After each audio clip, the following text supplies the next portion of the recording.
Ago erokamano kendo ne Nyasaye maratego motimo ng'wono maduong' mondo ayudra kendo nyadichiel Friday ma kawuono gokinyi mondo achak ayalie Yesu ratego omuga matimo gik malong'o ne oganda duto moyie.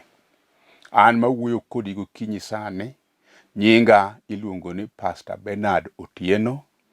An wuod Wiso ma Jakochia, Kamenya, Nyalianga School kanyo.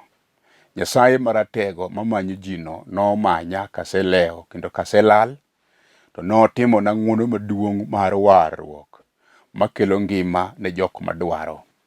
Kendo kawuono ni osewira kod moe ma owala mondo ati tije. Mano e wach manomiya mar yalo wachne kinde duto. Kendo mano be momiyo ayudo ng'wono maduong' mondo ayudra e TV mar Lolwe sani gokinyi mondo wapogie wach mondiki e kitabu kapok iwuok mondo iringi mondo idhiyo e tiji makawuono. Kata obedo ni piny tek machalo nade, to in minwang'o thuolo mondo ine kendo iwinj injili gokinyi, Nyasaye maratego no mondo umi, otelni kendo ogwedhi. Adwaro ni mondo asomie kitabu moro matin ahinya kapok awacho wach moro amora mokela ka sani. Adwa some kitabu mar Kwan 23 matindo 20 mawacho niya: osechika mondo achiw gweth, omiyo abiro chiwo gweth, to ok analok gwethno. Mano kela ni Nyasaye maratego no oyiena kawuono mondo achiwie gweth ne oganda mamoko mosechung' gi injili ni kendo oserie badgi mondo injili mayalo kendo wach mapuonjo kinde ka kinde e studio ni obed kod tiende kendo kik ong'adre. Adwaro ni mondo agwedhi jaoda Mary Atieno gi nyithindo ma Nyasaye osemiyowa kuom tich maratego magisetimo. Gisechung' koda e wachni ka gisejiwa kendo giyie mondo odwa kanyo injili mondo yalie ka gitimo gik madongo kendo gilamo Nyasaye e weche duto. Gisejola e weche mang'eny. Nyasaye mondo ogwedhi jaoda Mary Atieno kama entie gi nyithindwa duto kamoro amora ma gintie. Adwa nagonegi erokamano mondo Nyasaye ochung' kodgi e gimoro amora ma wachano mondo watim. Be adwa ni mondo agwedhi owadwa Tom Odondi. Erokamano owadwa, fea misebedo kikowona pile miya chopo e studio e sama maber kendo piny duto winjo injili nikech badi mirieyo nikech injili ni. Nyasaye mondo ogwedhi kendo Nyasaye no mondo umi ahinya. Wan kod owadwa mise Joseph Apollo, en ogera kar bondo karachuonyo. Jaduong' Joseph ma wuod Apollo, Nyasaye mondo ogwedhi kuom gik moko duto gi advice misechiwona nikech wachni. Owadwa Joseph Opapa Mwalimu, Orero Secondary, chunya mor kodi ahinya kuom gik moko duto te misewacho kendo advice misechiwo kod jipo misemiya. Adwa marie bada mar gweth mondo yie ochop kuma untiere. Owadwa ma pastor mosetiyo tich Nyasaye gi kinda, Pastor Daniel Owade ma seme kubudhe beach kanyo, kowadwa kod wuon gi ka gin kanyo. Nyasaye mondo gwedhi Douglas Jackson kuom gik mabecho, gik malong'o to kod chenro ma gibedo godo makare mondo injili oyal e beach kanyo. Nyasaye mondo ting'u malo ahinya. Owadwa Andrew Okelo oa Joska, Nyasaye mondo ogwedhe. Owadwa Okelo dwa nanyisi ni kata tek machalo nade, waket Nyasaye gima tamo Nyasaye pok oyudi. Geoffrey Onyango mar Susiri Sain na but Kalejo kanyo, owadwa Nyasaye mondo ogwedhi kama intie kendo tich misetiyo, advice kod bada misemako. Nyasaye mondo ogwedhi kendo jiwi kendo tijino med ting'ore malo. Owadwa Ben Otwera mabe nyinge machielo en jakanisa wako Nyangweso, korego e pong' mar michele ma en godo kanyo Nyangweso kanyo. Owadwa Nyasaye mondo ogwedhi kuom bada misemako gi weche duto. I also have a good friend who is not a Luo, naitwa my brother Bernard Wafula. Currently he lives in Mlolongo but comes from Bungoma. My brother, may God bless you for having stood with me in this journey, and I would like to request our Lord and I pray for you to give you all that you may need in this life. Bende adwa ni mondo ago erokamano kendo agwedhi jo Rehema OVC Madandora, all teaching staff to gi nyithind skul man kanyo. Nyasaye mondo gwedhgi kendo yawne gik ma onge mondo bedi kuom tich matek magisetimo. Bende nyara moro nitiere iluongo ni Vera, en bende lamone gi min gi matuo dada Lilian man Muhoroni. Wiya ok nyal wil, abiro lamonu kinde duto, Nyasaye biro gwedhou.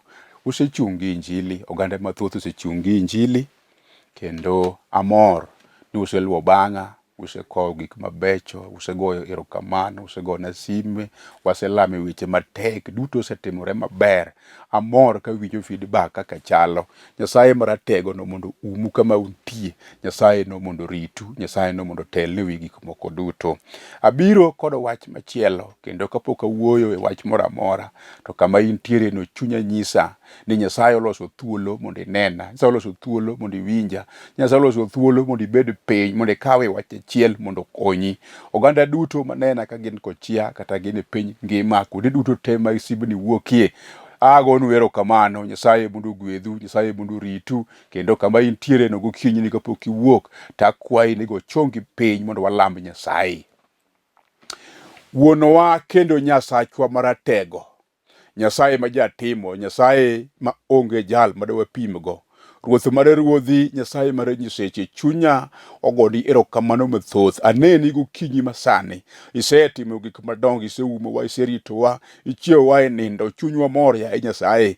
Ne walowa e tijni ka piny nodagi, kendo piny ne ok ogombi, piny ne ok dwar ni mondo watini ya Nyasaye. Pile ka pile jasigu ni keto badho moko e nyim injili, tawuori Nyasaye makoro e bade gik malong'o timore. Rie bade nyadichiel kendo e injili madwa yalo sani. Roho mari mondo tel ne jawinjo, bed ni en kod pek machalo nade ma jasigu odagi. Ruodhi kinda onge jal manyalo loyo ka ok in miloyo. Aketo go e lweti sani, Nyasach polo, tim ng'wono, tim kwe. Ane badi ya Nyasaye, ya ruodhi kinda, gimosetami timo pok oyudi, kata kawuono ok noyudre ya Nyasaye. Ine ma kiwacho ni korona rumo, nyalo rumo kata sani, kendo kiwayamo marach mar weche matek ma jasigu osekelo, Nyasaye ginyalo sani ma nyingi yud duong'. Omiyo aketo thurwa mar Kenya e lweti ya Nyasaye, sirikal te gini e lweti ya Nyasaye, jotelo misewalo matiyo ne jopiny, aketo gi lweti ya Nyasachwa. Idogi e dalawa ya ruodhi kinda, kama nitiere weche matek ma jasigu oserame kendo kwamoe.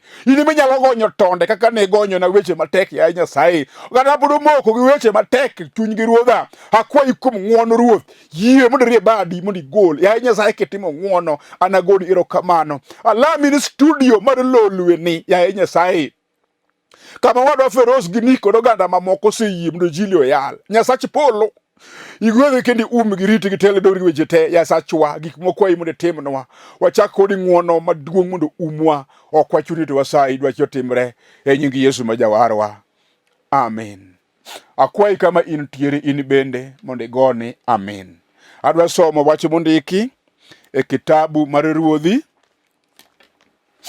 kitabu mar Ruodhi auchiel matindo 15 gi 16, mawacho niya: kane ng'at Nyasaye ochiewo gokinyi, nowuok oko moneno oganda lweny man gi farese kod geche kolworo dala. Jatichne nowachone niya, Ruoth, wadiwo. To wanatim ang'o? Nodwoke niya, kik iluor, nimar jowa ng'eny moloyogi. Thuon wach ma kawuono adwa ni mondo awuoye kendo ajiwre kodi kapok iwuok, wacho ni jowa ng'eny moloyogi. Kendo story masomo ni, sigana ni, wuoyo kuom ruodhi ariyo mag pinje mopogore opogore. Nitie ruodh Jo-Aram to gi ruodh Jo-Israel. Ruodhi ariyo gi ne kinde mang'eny gisebedo ka giyware, kendo ne gibedo kod lweny e kindgi. To gima lichna e wachni, ni sa asaya ma ruodh Jo-Aram ochano chenro mage, to opo ka ruodh Israel oseng'eyo. Wachni nokelo ruogruok e kindgi, kendo chieng' moro ruodh Jo-Aram oluongo cabinet ministers mage ma gibedo piny to penjo gima timore. Kendo nowacho ni ang'o momiyo ka wachano chenro mar monjo jogi, to jal moro nyaka bedie dierwa ka ma wuok to dhi to nyiso Jo-Israel chenro magwa kaka wachano. eka nogik e thuolo mane giyudo ni onge ng'at mawuok ei kambi mar jo Aram madhi lik kata matero siri margi oko ne joka. Ng'at Nyasaye moro ne nitie miluongo ni Elisha, mane Nyasaye tiyo godo e piny Israel. En Nyasaye nomiye teko mar fulo kendo neno kendo konyo oganda Jehova Nyasaye. Nojanyisga ruodh Israel chenro duto ma jo Aram nigo. Kendo mano e kaka ruodh Israel ne temo resore e lweny, kendo mano e kaka ne gitemo loyo lweny mane ni kindgi gi jo Aram. Omiyo jal moro nonyiso ruodh jo Aram ni onge ng'ato e dierwa ka matero report mak mana Elisha ma jang'at Nyasaye ma janabi ema wacho ni samoro donjo nega to onyiso jo Israel. Wacho ni ne ok omoro ruodh jo Aram. Omiyo nogolo chik ne jogene mane gin go, kendo nokoni gima koro watim uru. Elisha no en kanye? Timuru pelelesi gi uchunguzi mamalo mondo fweny kama entiere, eka mondo wadhi wamake. Chenro nolosi maber ma hapgi be nobedo maber nikech ne giyudo kama Elisha nitiere kobetie. To noromo chieng' onogo mane gidhi giluoro kama Elisha nitie. Elisha ne nie ode kama olame Nyasaye, kendo jatichne ma jating' ndai mag jogo ni Gehazi ne nitiere kanyo, kendo pile ne gin kanyo ka gitiyo tich mar unabi mar Nyasaye omiyogi. Omiyo jolweny duto nobiro moluoro kama Elisha ne nitie gotieno. Noromo thuolo ma Elisha wuok oko to neno kaka jolweny oluoro dalano, kendo oluoro kama entiere no. Kendo ne gin gi geche, ne gin askeche mathoth marodonge, ne gin gi silaha madongo mag lweny mane gidwaro ni mondo gimaki jal magolo weche kod siri mag jo Aram. Ne gitimo mano. Elisha ka noneno, chunye ne ok ochandore. Kata kamano jatichne ka nowuok oko ma noneno gik malich ma jogo biro godo mondo monjgi godo, chunye nochandore, nochako tetni. Kendo chunye norumo. Nopenjo penjo moko matek. Kendo nong'iso jatich Nyasaye, tapenji jatelo makoro to wachal kamani. Okay, koro to wadiwo. Wabiro timo nang'o? Notetni ka chunye orumo te. To Elisha ng'at Nyasaye nokone ni owadwa kik ibed kod luoro nikech jowa ng'eny. Ma wach ma kawuono akeloni. Iwinjo? Wach ni be chalo gi wach moro madwa riw dichiel mondo alerni. E kitabu mar Joshua bende wuoyo kuom wach machal kod ma. Joshua 10 matindo 12 wacho niya, chieng' mane Ruoth Nyasaye ochiwo e jo Amor e lweny jo Israel, Joshua nowuoyo gi Ruoth Nyasaye kowacho e nyim Israel duto kama: wang' chieng' chung' achung'a e wi Gibeon, to in dwe mondo ichung' e wi holo Aijalon. Wach mamora kuom wechegi chalo kama. Kocha Elisha okone jatichne niya, kik iluor nikech jowa ng'eny. To Joshua bedo yaro ne lweny kotelo ne jo Israel. Kendo lweny noger. Lweny noger. Oganda mathoth luoro heo. To Joshua ochung' e nyim jo Israel. To wang' ochomo Nyasaye tir. Okone ruoth ni winjo. Ruoth lweny manie nyima ni oratego. To gima ng'eyo wach achiel kende, ni ok nolowa nikech ok wakedi gi teko wawegi. Nyasaye ine miyo waloyo e lweny. To wang' teko donjo nede. To komako chir to kone chieng'. Ni chieng' ibe koro chung' ka. Dwe in bende chung'. Kik wuothi. Pod wadwa tiekore kendo wadwa tieko oganda ma wakedo godo gi komondi. Winji, adwa na wachi ni kama intiere. Chieng' nowinjo command mane Joshua ochiwo ma chieng' oling'. Dwe owinjo wach ma Joshua wacho ma dwe oling'. Giling' nikech ang'o? Giwinjo wach ma ka Jehova makelo ngima. Giwinjo command moa e polo. Command ma ng'ato winjo to gik malich ma yande ji ok paro honri kod ranyisi timore. Kawuono gokinyi kaminena adwa wachoni ni kata wach no ratego, wach mineno ni e nyimi no ratego notieko ogandau ma idong' kendi kanyo kanyalo tami. Awacho ni kawuono kaminena ni jowa makedonwa ng'eny. Kata nyuola osegoyo bura ma dalau mawacho niya, e dalau ka gima long'o minyalo ne en liete mopangore e bath ot mag yawuoyi koni gi mag nyiri koni. Onge gima long'o minyalo yudi ka. Kidalano odong' gunda ka ji kwae. Nikech ang'o? Ne ging'ado ka giparo ne ging'eny. To udi dong' kar kendi kanyo. Kata nidong' ng'ato achiel e dala. To kawuono alando nigi duol maduong'.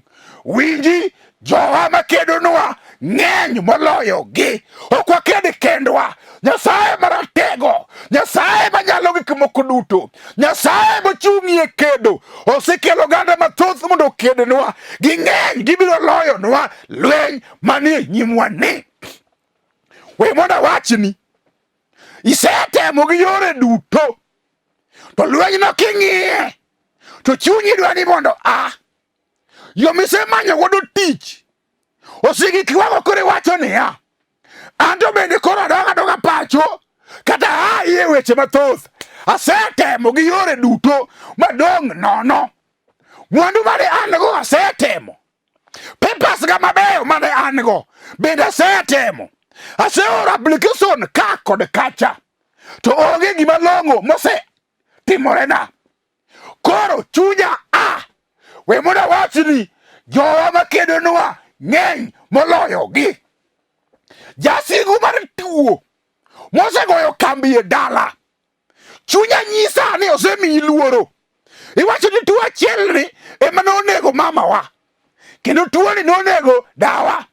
Tuo achiel ni en e remo, en gir yare, kendo en gir osuri, en gir dala ojuoko ng'eye, timo neno kuome. Wacho niya, gini to gir dala waka osetimo gik moko ei dala.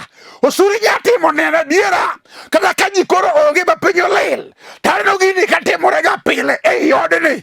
Winji, notimore ndalo no, to kawuono midongi e dala kanyo, jogi makedoni, jowa makedonwa, nyithi Nyasaye makedonwa, kata ka wakia ng'eny moloyo wasikwago te. Kawuono adwa wachoni, ok in kendi e lweny no nitiere oganda makedoni mathoth. Elisha kori ruoth niya, ruoth winjo, yawi e wang' jalni mondo ne kaka jolweny makedonwa ng'eny. Sama noyawo wang'e to noneno wi got kopong', wi got opie gi malaikni, wi got opong' gi jolweny moting'o mach, oting'o silaha, roteke marodonge, oganda ma ok nyal lo koluoro kama jo Nyasaye nitie. Chuny jatich Elisha oduogo. O Nyasaye wuoro ng'wono ma in godo, kar igenowa, kar iherowa. Adwa wacho ni ka an kae sani, ibed wan chopo odiochieng' midwa wach Nyasaye kata lweny mana akedoni ne ok en lwenja, kendo aparo ni en mara kenda. Naneno kodwa loya, Ruoth erokamano kuom yie mondo alo. Nikech ang'o? Jowa ng'eny. Iwinjo? Kaminena e sani, adwa wacho ni jogi ng'eny, jogu ng'eny, jowa ng'eny makedonwa. Ka samoro wato waling' aling'a, to jowago biro kedo nwa. Kata ionge go, iwinjo wadwa, kata ionge go, in e subject ma ji wuoye e kor gweng'. Dhano nigi gik moko te, ka giwuotho gikale gidhacho kuomi pi kanyo, ineno iti dong' ka giminyalo wacho onge, dhogi omoko, giminyalo kone ng'at machielo bende onge. Kiting'o badi e bura tiwacho ni niya, ling' giming'eyo onge. Kawuono wawuoyo ni, awacho ni karamo, jowa makedonwa ng'eny. Lweny manomako Joshua gi jo-Israel nomiyo luoro mako oganda jo-Israel. Negiwacho chunygi, ok wadhi loyo, lweny ni ger, lweny ni ohingowa.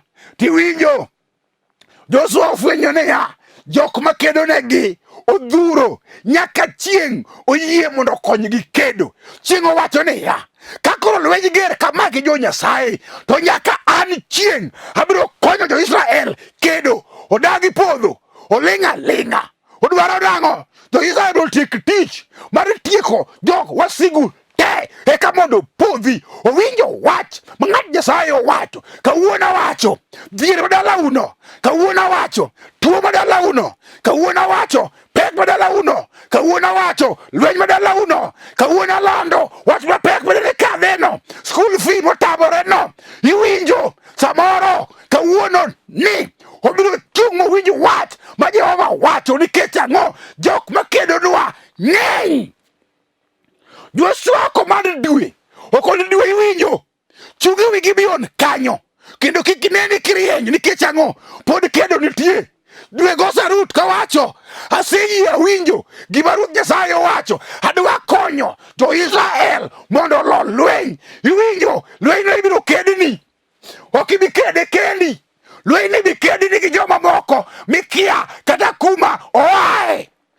Iwinjo nyathi kich midong' kar kendi, kaka ichiem onge, kaka irwak law onge, kaka idhi sikul onge. Nyasaye makedo no biro kelo school fee, biro kumikia.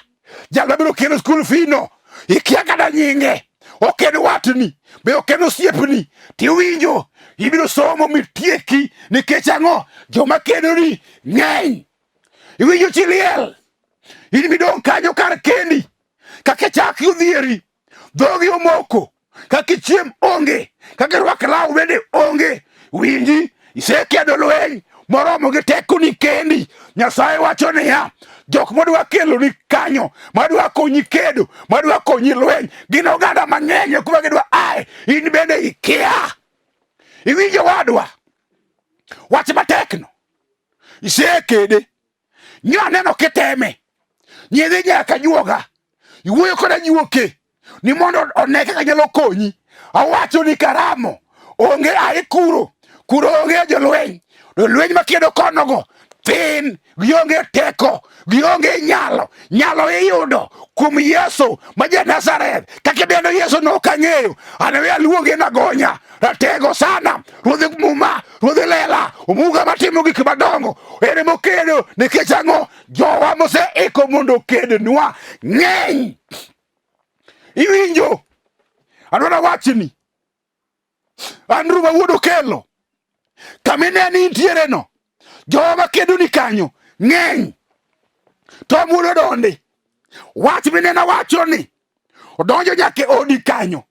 Jok makedo ni iye kanyo gin oganda mathoth, ok nologi. Gimidwaro no Nyasaye maratego, gimidwaro no Nyasaye ma jatimo obiro kedo ni enomi loch ka wasigu neno e lela. Kendo samiseloyo wasigu no bed chien ka wigi okuot ka giwacho niya awuoro kare jogi jo Nyasaye manyo kedo negi. Adwa nakoni e piny Israel jo Nyasaye owuok e piny Misri. Farao tamore, Farao dagi, Farao chwado lwete, en gi askeche ni modhuro, en gi jok motren madongo, oganda ma jolweny mosomo lweny okang' mamalo. Gilawo jo Israel, giwacho jogi ok nyal dhi, gineno ka jogo tin, jolweny be gionge go, ok ginyal kedo ma gilo. Tawacho ni niya nogikie thuolo ma jo Israel go noloyo lweny ka jogi mane kedo negi noyudore ni ng'eny moloyo jogi Farao. Sama ne gilogi, Farao nodok chien okuyo kama, dwiye okuto dok, oywagore, owacho niya awuoro kare jokanyo ng'eny moloyo wa. Awacho ni in bende kaminena e sani. Iwinjo wadwa, iwinjo nyaminwa, iwinjo mamana, winji dani kama intie. Lweny misekedo no ok noloyi, ok ini kendi. Isetemo lweny no, isetemo gi pesa, ok osenyalore. Temo gi rieko manyisomo, ok osenyalore. Isetemo gi ujuzi duto ming'eyo, lweny no ok osenyalore. Isedong' kanyo kar kendi, dhogi umo kaka chaki onge. Awacho ni awacho ni kiwinja, obedi tuo odagi songo, osiano e dalani, owacho ni weche moko baro teke, owacho ni ok nyalre, akoni sani, lwenyno okendo mari, to jowa makedo e lwenyno ng'eny moloyo wasigu. Mama, isepenjori, giomri dagi ja odi, jolweny mage madonje ot ka, madwa ketho dak manochako, awacho ni niya, kawuono e nying Yesu maratego, jolweny makedo nwa e dot ka, jolweny makedo nwa gik ma watimo ng'eny moloyo wasikwago te. Kawuono dwani king'eyo niya, lweny mane kedo no ok en mari, to jok makonyowa e kedo ng'eny, gibiro kedo, gibiro locho, kata ka gibiro pako piny gi polo, biro pako ji te, biro pako gik madongo motimore, to polo be joneno ni ok in miloyo. Jolweny Nyasaye nyo okelo emomiyo waloyo. Kawuono kata kiwuok idhi e tich gokinyi, awacho ni niya, Nyasaye moro nitie makelo ni sani, majalweny. Nyasaye moro nitie mosekelo jokedo mang'eny moloyo, kata pok ondiki e tich, kata sani biashara no osekethore. Kawuono ochako kethore nikech ang'o? Jolweny makedo nwa, ma protect wa ng'eny, biro loyo nwa sani. Nying Yesu maratego mondo nwang' loch ewi gik moko duto. Ng'e ni jogewa makedo nwa ng'eny moloyo jogo wabiro loyo. Obed kech, wanalo. Obed duk, wanalo. Obed nyiero, wanalo. Obed pek mane, wanalo. Obed gimoro amora mapek mane nyimwa, wanalo. Nikech ang'o? Joma kedo nwa go ng'eny moloyo wasikwa. Obed gima osekethore, Nyasaye biro amalo oganda ne, wabiro loyo lweny.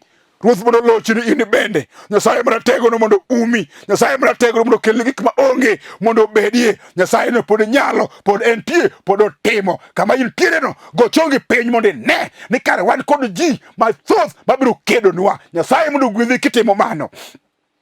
Nyasachwa kendo wuonwa, agoyo ni erokamano kuom seloyo. Ne waparo ni wan kendwa, ni lweny oselowa. To chunya mor ki jok makedo nwa nitie, ging'eny kendo gin roteke, gin gi silaha marodonge, onge gima nologi. Mama ni inene, jaduong' ni ineno, kijana gi nyako ni ineno gi Nyasaye, lochne gi, be jaka korgi, umgi kendo ritgi, telnegi yore duto te. Nyasach polo kod piny, aketo pinywa, aketo mama, aketo gada duto te. Aketo jaka nyuola na ilweti ya Nyasaye, kanisa sketi lweti, obedo lweny manade maratego mapiny kedo sani mar korona. Ruodha, in mikedo nwa, kendo gada misekedo kedo nwa ng'eny.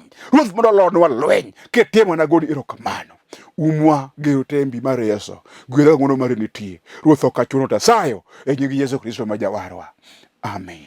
In bende wachna amen kama initie. Wacho ni mokwongo, raja kanwoni nyadichiel, nyinga Pastor Bernard Otieno, anudu Jakochia. Alemu dandora ka kidayale kanisa mar Foundation of Eternal Life Church. Nyasaye mundu gwidhi kibiri wan phase 5 kiajo evele wutha kanyo kichalanga AP line kichopo Samblis wan e bathe kanyo. Warua ki kanisa kanyo namba na bende keto kanyo. Nyasaye mundu gwidhi kigoyo bende jok chungi injili ni ero urukamano. Ibe Kenya loko chungi gi injili. Chungi injili gi bana Nyasaye umi mundu injili ni eri osude. Nyasaye mundu gwidhi unuduto kendo kibiro to warua kimang'eny. Bishop marwa en Julius Otieno wudo dondi wan kanyo ka Nyasaye otelo yore duto te. Bi mundu walam Nyasaye saye mundu gwedhi ahinya. Amen. Atino bada, any simar surrender.